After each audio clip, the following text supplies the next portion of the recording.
CEAP, Centro Espírita Altivo Panfiro. Uma casa de amor. Bom dia aos nossos ouvintes, que Jesus abençoe a nossa manhã de estudos. Vamos ler o Evangelho, Bem-aventurados os pobres de espírito, capítulo 7, item 12. Homens, por que vos lamentais das calamidades que vós mesmos acumulastes sobre vossas cabeças? Desprezastes a santa e divina moral do Cristo. Portanto, não fiqueis admirados de que a taça da maldade e da injustiça haja transbordado por toda parte. O mal-estar se generaliza. A quem isso se deve, senão a vós mesmos, que procurais incessantemente destruir-vos uns aos outros? Não podeis ser felizes sem benevolência mútua. Mas como a benevolência pode existir juntamente com o orgulho? O orgulho, eis a fonte de todos os males. Dedicai-vos, pois, a destruí-lo, se não quereis que suas funestas consequências se perpetuem. Só existe um meio que vos oferece essa oportunidade, mas ele é infalível.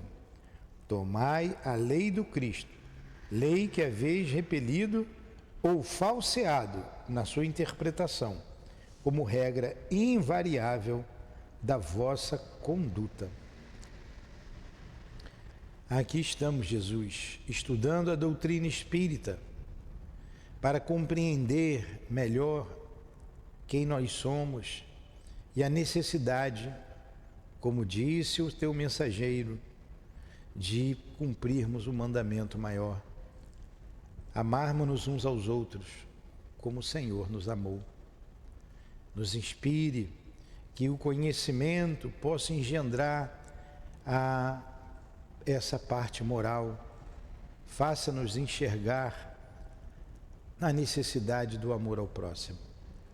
Aproxima de nós, Senhor, os teus enviados, o nosso mestre Allan Kardec, o responsável pela Revista Espírita, como a sua esposa querida, a nossa Amélie Boudet, Leon Denis, que deu continuidade também com alguns artigos, em nome desses irmãos queridos, em nome do Altivo e da coluna de espíritos que dirige o nosso CEAP, em nome do amor, do nosso amor, Lourdinha, do amor desses guias, amigos que se aproximam de nós, do teu amor, Jesus, e do amor de Deus acima de tudo, iniciamos os estudos da manhã de hoje. Que assim seja.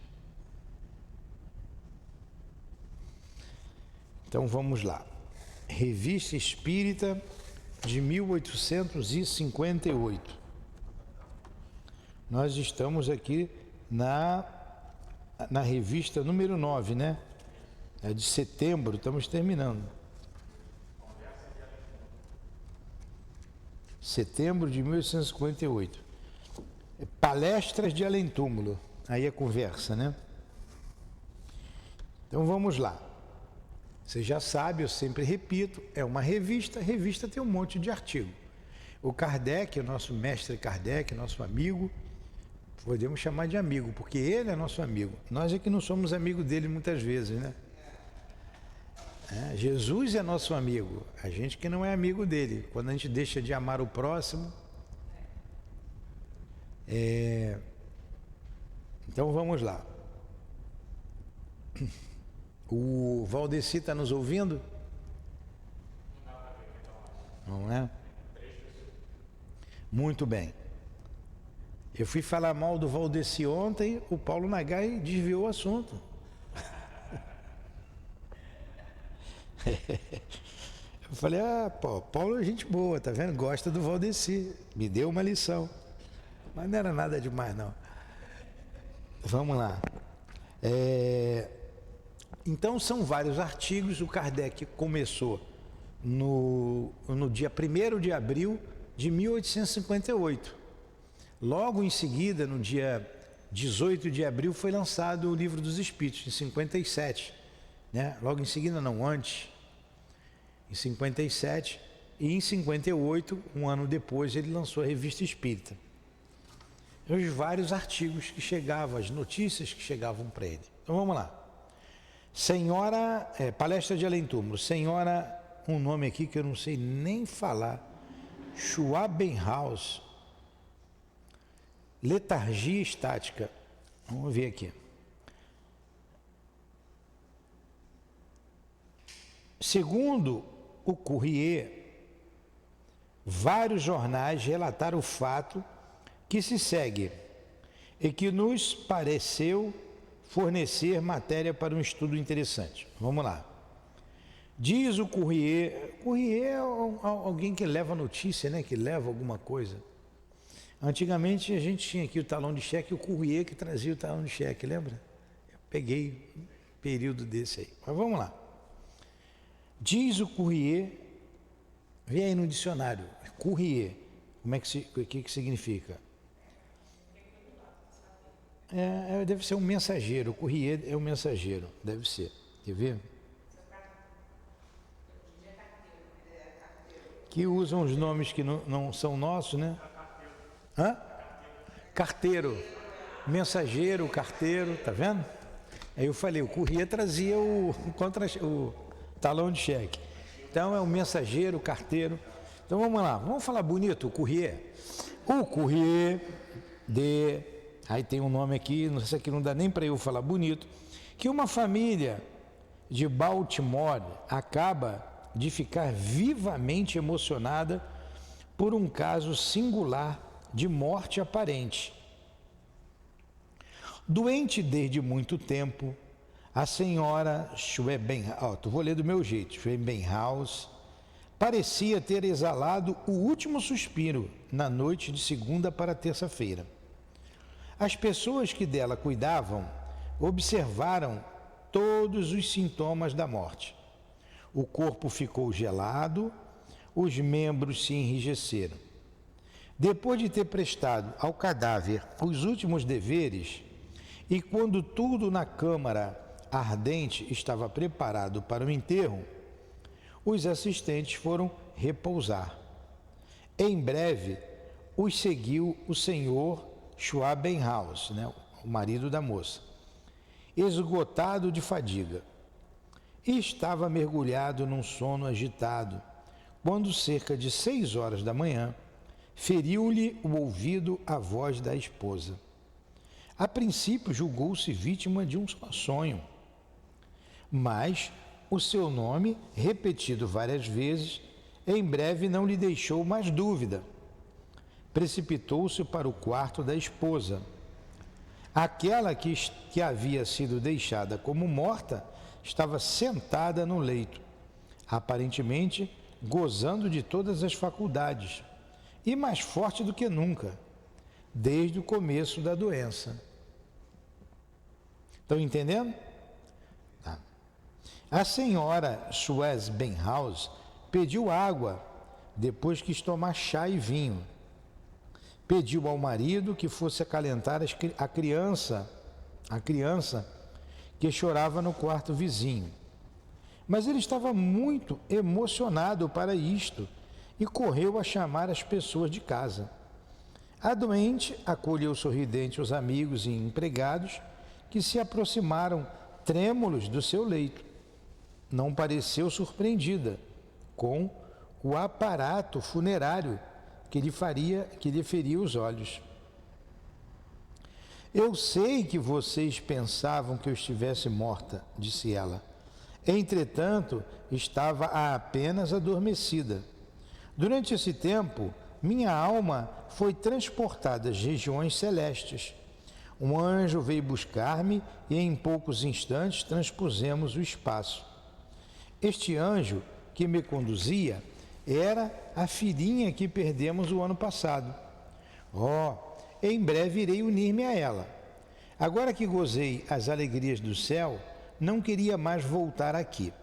Pedi ao anjo para vir mais uma vez beijar meu marido e meus filhos, mas em breve ele virá novamente buscar-me. Olha que coisa interessante, né? Isso que é a letargia, é a aparência de morte, Foi o que aconteceu com Lázaro no Evangelho. Lázaro não morreu. Disse, Jesus ressuscitou Lázaro. Não, Lázaro não estava morto. Dormia, como aqui dormia essa senhora. E que coisa interessante, eu fui ver a minha filhinha. Eu não queria mais voltar, mas eu pedi para vir beijar vocês. Em breve eu vou morrer, hein? Interessante, né? A consciência do espírito. A Lurdinha não entrou em estado letárgico, não. Não sei se aquilo foi uma letargia. Não, porque não ficou frio o corpo. Ela saiu, voltou, desmaiou um tempo, voltou. Eu já sei o que é morrer. É assim, falou uma opção de coisa para mim e no dia seguinte ela desencarnou. Um dia antes. Ela desmaiou, saiu, depois no outro dia aconteceu a mesma coisa e ela não voltou mais. Falou comigo. Tomamos café junto, roubei o biscoito dela, ela reclamou, dizendo que na outra encarnação eu ia vir mais educado. Eu fiquei rindo. Eu esperava ela passar manteiga no biscoito, depois eu comia, né? Mas eu fazia de implicância. Aí hoje, né, infelizmente, não posso mais roubar os biscoitinhos dela. Mas em breve eu volto à mesma situação. Hã?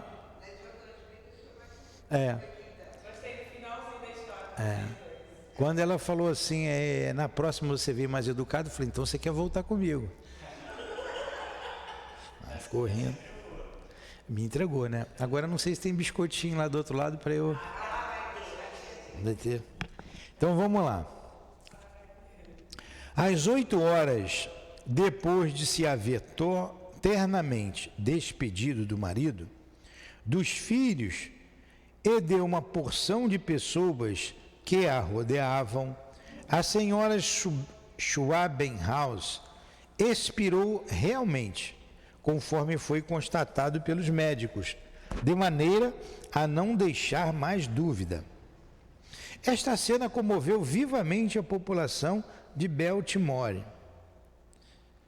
Evocado numa sessão da Sociedade Parisiense de Estudos Espíritas, no dia 27 de abril último, o espírito da senhora Schwabenhaus manteve a seguinte palestra. Resolveram então chamar lá o espírito. Resolveram chamar o espírito, lá na Sociedade Parisiense de Estudos. Foi Kardec, né, que evocou. Vamos lá. Número 1.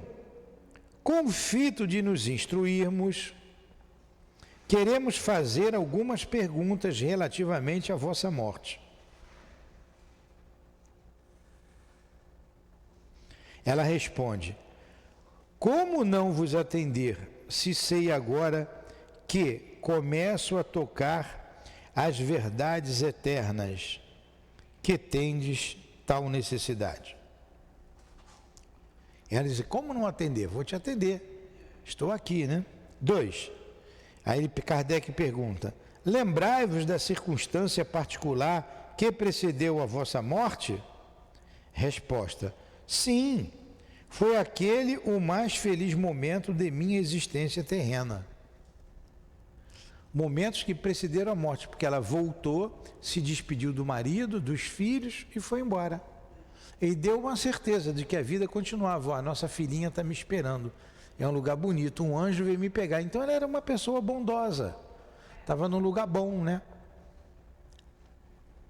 3. Durante a vossa morte aparente, ouvíeis o que se passava em torno e víeis o aparato dos funerais? Resposta. Minha alma estava muito preocupada com a sua felicidade próxima. O que ela quis dizer? Eu não estava preocupado com aquilo, estava preocupado com a minha felicidade, né? Com o meu desprendimento. Observação de Allan Kardec. Sabe-se que, em geral, os letárgicos veem e ouvem o que se passa em volta de si e, ao despertar, conservam a lembrança. O fato que retratamos oferece a particularidade de ser o sono letárgico acompanhado de êxtase, o que explica o desvio da atenção da paciente. Ó, a observação de Allan Kardec está lá no Livro dos Espíritos. Então, aquele que está no estado de letargia, ele percebe o que está acontecendo em torno dele. Ela deveria perceber a morte, o enterro, o pessoal preocupado. Mas, nesse caso, estava acompanhado do êxtase. E o que é o êxtase? O êxtase, o espírito vai visitar outros mundos, ele vai a outros lugares, ele vai longe. Então, o corpo ficou no estado letárgico, de letargia, e o espírito entrou no estado de êxtase. Foi a outros lugares, tanto que foi onde a filhinha estava. Entenderam? Boa essa observação aqui de Allan Kardec. Vamos continuar. Tendes a consciência de não estar morta? Resposta: sim, mas isto me era antes penoso. Podeis dizer-nos qual a diferença entre o sono natural e o sono letárgico? O sono natural é o repouso do corpo. O letárgico é a exaltação da alma. O que ela está dizendo aqui? É que na letargia... Vamos continuar, depois eu explico isso aqui. Sofrias durante a letargia? Não. Como se operou o vosso retorno à vida? Deus permitiu que eu voltasse para consolar os corações aflitos que me rodeavam. Desejaríamos uma explicação mais material. Aí ela responde: aquilo que chamais perispírito ainda animava o meu invólucro terrestre. Olha o que ela disse aqui. Então tinha ligação ainda do perispírito dela com o corpo físico. A morte é o rompimento disso aí. Não havia se rompido. E quando ela fala que o sono é o repouso do corpo e o êxtase é a exaltação da alma, é porque a alma se aparta com mais profundidade do corpo físico do que num sono físico. O sono, você às vezes acorda, você tem sono profundo que você não lembra de nada. Hoje, nesse tumulto todo que a gente vive, é até raro, né? Só que você está muito cansado. Mas acontece. Então, no êxtase, o corpo fica distante. Tanto que ele pode entrar até em situação de putrefação. O corpo pode até começar a entrar no estado de putrefação. E depois o espírito volta a animar o corpo. É um fenômeno interessante, que o Evangelho relata, né? A morte de Lázaro, o filho da viúva de Naim, a filha de Jairo. Tem 3 situações de letargia no Evangelho. Aqui tem uma senhora que está sempre aqui, a dona Luzia. Sabe quem é a dona Luzia? Eu tenho que lembrar, porque para eu não esquecer o nome dela, ela mora lá na comunidade de Santa Luzia. Eu estava falando aqui no Livro dos Espíritos sobre a letargia, catalepsia. A diferença da catalepsia é que a catalepsia não confunde com a morte. É a parte do corpo que fica paralisado. Mas você fala, você mexe os olhos. Na letargia não, tem toda a aparência de morte. Aí ela contou um caso interessante, que ela trabalhava numa casa de família, lá na Ilha do Governador, né, uns anos atrás. E a menina, acho que era uma menina de 14 anos, 13, 14 anos, uma menina, foi dada como morta. Morreu lá, teve lá um problema, que eu não me lembro o que ela me contou, teve um problema, morreu, a família desesperou, foi enterrar lá no cemitério, ainda falou direitinho, lá no cemitério do Cacuia. Eu morei lá na ilha, eu conheço bem a Ilha do Governador. Então fui lá, tem um cemitério no Cacuia, um bairro que tem lá. Só que chamaram, aí quando comunicaram a avó da menina, a avó estava na Espanha, estava fora do Brasil. E a avó falou: não, ela não morreu, ela tem letargia, não enterra, me espera, não faça isso, me espera. E ela pegou um avião e veio. Só que eles não esperaram, amor de vó, né? Aí, mas essa aí foi ela que contou, o Sérgio Cardoso, todo mundo falou disso, que ele estava virado no caixão, né? Aí ela voltou, quando chegou não deu mais tempo, já tinham enterrado. Aí desenterraram, fizeram a exumação do corpo, aí tem burocracia, né? Demora. E ela estava virada no caixão, né? Arranhou o caixão todo arranhado com a unha. Porque você acorda e acaba morrendo sufocado ali, né? Fica agoniado, não sai dali. O que vai fazer? A morte dura, né? Essa aqui teve o mérito de voltar. Então vamos lá. É duro, gente. É duro.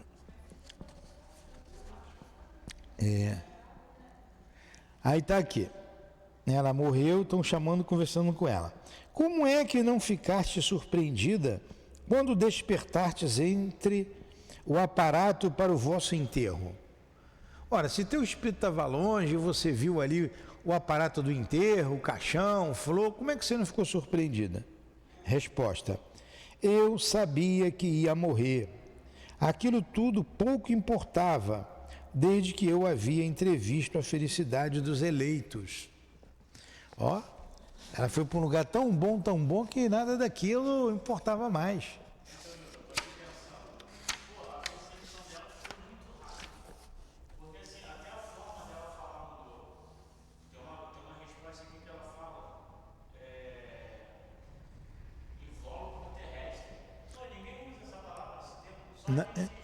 E naquela época, né?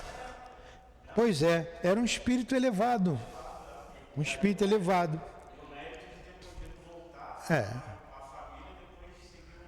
A gente não sabe quem é quem, né? Está escondido num corpinho aí, simples, numa vida simples, é um espírito que a gente vai ter que pedir bênção depois, pedir ajuda. Voltando à consciência, ficaste satisfeita com a volta à vida? Sim, para consolar. Claro, ela ficou feliz que eu vim falar com o marido. Onde estiveste durante o sono letárgico? Resposta: não posso descrever a felicidade que experimentava. A linguagem humana não exprime estas coisas. Tá vendo? Vós que sentis ainda na terra, vós vos sentias ainda na terra ou no espaço? Nos espaços. Voltando a vós, dissestes que a filha que havias perdido no ano anterior vos tinha vindo buscar, é verdade? Sim, é um espírito puro. Observação. Interessante essa mensagem, né? Havia uma observação aqui. Nas respostas desta mãe, tudo indica que era um espírito elevado. Aí, Tiago. Nada, pois, há que admirar que um espírito ainda mais elevado se tivesse unido ao seu por simpatia. Contudo, não devemos tomar ao pé da letra a expressão espírito puro, que os espíritos por vezes se dão mutuamente. Sabe-se que isto significa uma ordem mais elevada, pois os que se acham completamente desmaterializados e depurados não mais estão sujeitos à reencarnação. São anjos que desfrutam uma vida eterna. Ora, o que não atingiram ainda um grau suficiente não compreendem este estado supremo. Podem, pois, empregar a expressão espírito puro para designar uma superioridade relativa, não no sentido absoluto. Temos disso numerosos exemplos. A senhora Schwembenhaus parece estar neste caso. Também os espíritos zombadores, por vezes, se atribuem a qualidade de espíritos puros, a fim de inspirar mais confiança àquele a quem desejam enganar e que não tem suficiente perspicácia para lhe julgar a linguagem, onde sempre traem a sua inferioridade. Então você vê, o que ele disse aqui? Que a mãe se referiu à filha dizendo que ele era um espírito puro. O que é um espírito puro? Nenhuma influência da matéria. O espírito puro são os arcanjos, são os ministros de Deus, como dizem os espíritos. São espíritos que atingiram o último grau de elevação na escala espírita, né? Você tem os espíritos imperfeitos, os bons espíritos, espírito puro. Aí o Kardec colocou a observação dizendo, ó, a gente não pode tomar o termo no seu sentido absoluto, quer dizer, ela é pura e pura mesmo. Por ser um espírito elevado, ela colocou como um espírito puro, mas mostra que é um espírito bem elevado, né? Porque os espíritos puros não precisam mais reencarnar. Tudo bem até aí? Boa, né? Essa lição, né? Esse estudo. Poxa, eu peço toda noite para sonhar a Lourdinha num sonho. Nunca sonhei. Caramba. A outra chega a ver, voltar e falar, tô com inveja dela. Tô com inveja dela. Vamos lá. Que idade tinha essa criança quando morreu? 7 anos. A filhinha morreu com 7 anos. Deve ter sido uma dor, né, para a mãe, né? Como reconhecestes? Os espíritos superiores se conhecem mais rapidamente. Ó, já está falando em espírito superior. Vós a reconheceste sobre uma forma qualquer? Só a vi como espírito. O que ela vos dizia? Vem, segue-me para o eterno. Vistes outros espíritos além de vossa filha? Vi uma porção de outros, mas a voz da minha filha e a felicidade que experimentava eram as minhas únicas preocupações. Quando o vosso retorno à vida disseste que em breve irias reencontrar a filha, tinhas então consciência da vossa morte próxima? Era-me uma esperança feliz. Como sabias? Quer dizer, era assim, ela sabia que ia morrer, tanto que ela falou. E como que você sabia? Quem não sabe o que tem de que morrer? A doença bem me dizia. Qual é a causa da vossa doença? Os desgostos. Que idade tinhas? 48 anos. Morreu nova, 48. Deixando a vida definitivamente, tivestes consciências clara e lúcida de vossa nova condição? Tive-a no momento da letargia. Ela teve tudo no momento da letargia. Interessante esse fenômeno da letargia. É esse fenômeno que a dona Ivone do Amaral Pereira, a nossa querida Ivone, nós estudamos a obra dela aqui, temos muito carinho, muito apreço por ela. Eu particularmente sinto um amor imenso pela dona Ivone. Estudamos então as suas obras. Ela tinha a letargia. Ela tinha mediunidade letárgica. O corpo ficava no estado de letargia e saía do corpo. Via o que acontecia no mundo espiritual e depois escrevia. Observação. Sabe-se que a perturbação que se segue à morte é tanto menor e menos duradoura, quanto mais depurado em vida é o espírito. O êxtase que precedeu a morte desta senhora era, aliás, o primeiro desprendimento que a alma tinha dos laços terrenos. Interessante. 25. Entenderam aqui a observação? Vou ler de novo. Toda vez que a gente morre, é porque às vezes eu leio as coisas, a gente lê toda hora e acha que todo mundo entendeu. Há um fenômeno que se chama perturbação. É como se você saísse de casa, dormisse na casa de alguém, aí levantasse de noite para ir ao banheiro, onde é que é o banheiro, onde é que eu estou, como é que é o quarto, né? Então, quando você desencarna, é isso que acontece. Onde é que eu estou? Esse estado de perturbação acontece quando você desencarna e quando você reencarna. O processo é o mesmo, que você vai esquecendo, à medida que o perispírito vai se fixando ao novo corpo, você vai esquecendo do passado e entra numa perturbação. E o contrário é a mesma coisa. Mas essa perturbação, quando você sai do corpo, quando você morre, varia. Pode levar alguns minutos, alguns dias, algumas horas, algumas semanas, meses, anos, décadas, depende. Depende de cada um. Foi o que ele colocou aqui. A perturbação segue a morte sempre. Como ela era um espírito bondoso, desprendido, lúcido, facilmente ela foi embora, tá? É isso aí que acontece conosco. A gente vai estudar aqui, está estudando aqui, a desencarnação de 5 espíritos. Está no livro Obreiros da Vida Eterna. A gente está estudando aqui. Do nosso Chico. Aí ele vai atender um espírito que se chama Adelaide, que era médium, lúcida, viu os espíritos em torno dela. A gente vai ver que o desenlace dela, ela mesma corta o último laço dela, ela vai embora com o Dr. Bezerra. E um outro só consegue se desvencilhar do corpo momentos antes do enterro. E também era espírita. E a gente já sabe que alguns sensuais, suicidas, levam muito tempo para poder se desvencilhar do corpo, né? Então vamos lá. 25.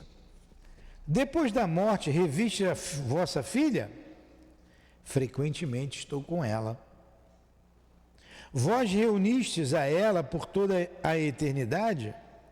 Não.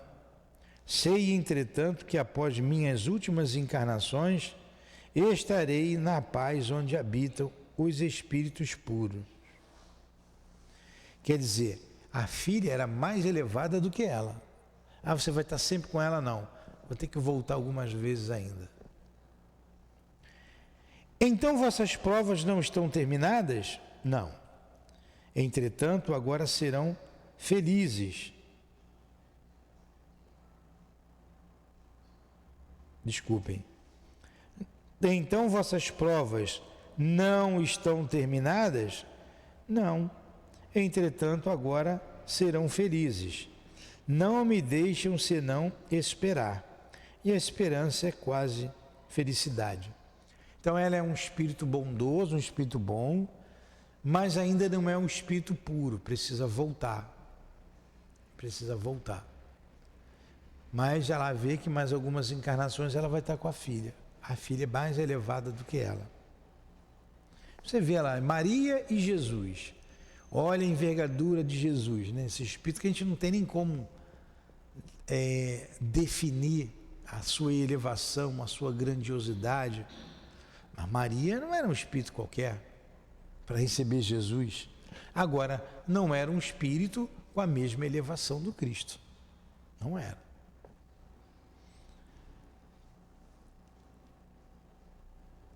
Vossa filha tinha habitado outros corpos antes daquele pelo qual foi sua filha?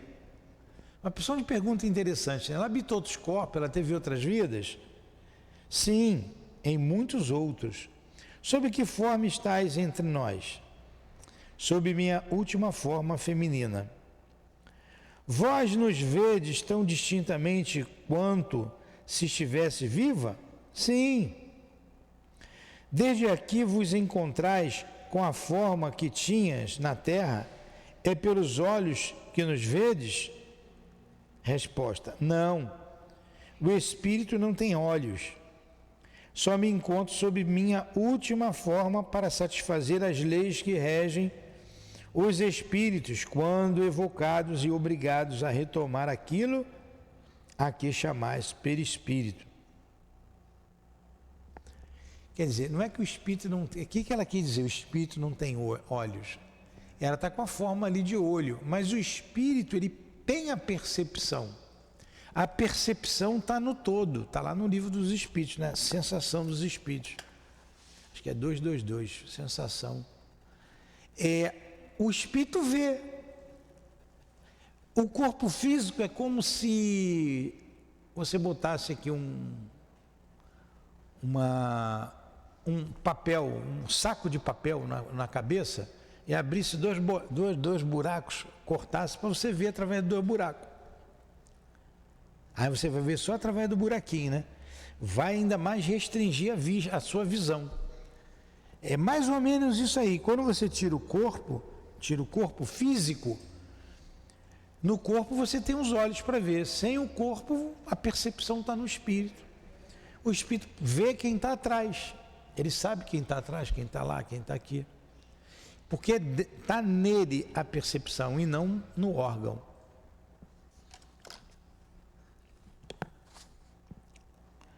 Podeis ler nossos pensamentos?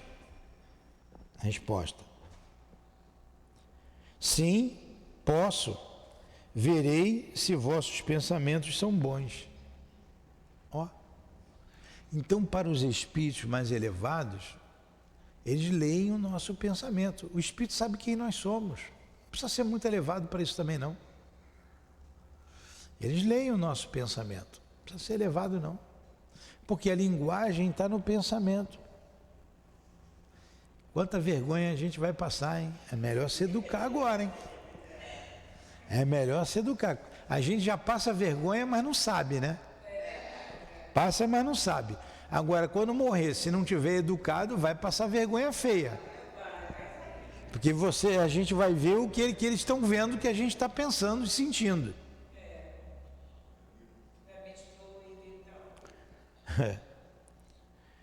Agradecemos as explicações que tivestes, a bondade de nos dar. Reconhecemos pela sabedoria de vossas respostas que sois um espírito elevado e esperamos que gozeis a felicidade que mereceis.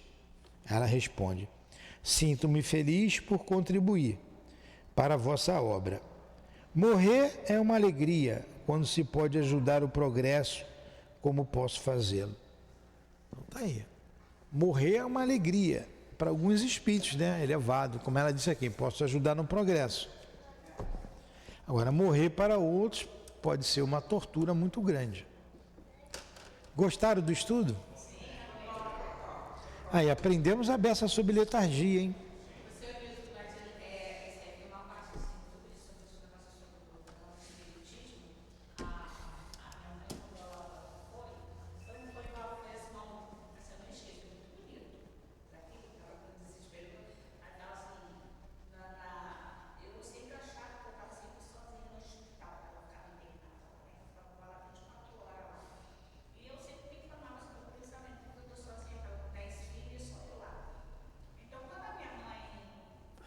Vamos fazer o seguinte, eu vou rezar e você conta, sabe por quê?